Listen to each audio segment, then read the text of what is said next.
من يستمتع بالأكل من ياكل؟ بسم الله الرحمن الرحيم. ياكل هو مرتاح بهدوء. حبايبي شوفوا السلق. بسم الله الرحمن الرحيم. كتبوا لي وصفات مشتركين رمضانية، يعني وصفات انتو تاكلوها برمضان تحبوها برمضان. رمضان حلو وياك بالليل والصبح والعصر ونارقيلة. شوفوا حبايبي الضلوع، هاي السلقاية من ايدي. هذا الرفيق.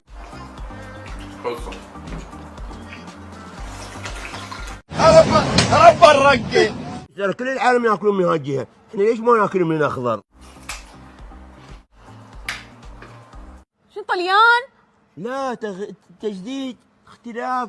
هذا الفطور مو للعراقيين، مثل ما قلت لك اللي فخر انه جنسيتي عراقية، اصلا من اقول عراقية افتخر وارفع راسي. سيرتي فل، انا عراقي اصيل، انا دافعت عن بلدي هاي 5 طلقات برجلي. هاي الباقلة هي الصمونة اسويها 15 قطعة، وكل وحدة احط في شي بهاني حبة. ليش اجمع كل شي بلفة واحدة؟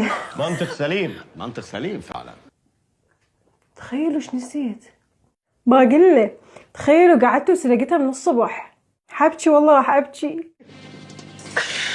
لا تبكين وتقطعي قلبي. انا بسرعه صايره ابكي على مودك. ححط دارسيني شوية على الدجاج. دارسين لو ما دارسين. هي حلوة بس حاولي تنسيها، ده لمصلحتك. تفضلوا حبايبي، تفضلوا بوتيتا. الدوم اني اموت عليها. هي اللي بتموت فيك. اليوم قررت اسوي اللبلب العراقي.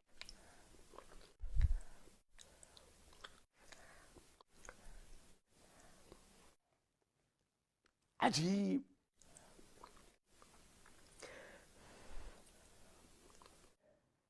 اكلت حمص هوايه. هذا فلفل اخضر بعد صاير بيه. حبايبي ورق عنب، تفضلوا، صراحة الكمية كلش كبيرة. كفايه كفايه بقى يا اخي، انت ما بتحسش.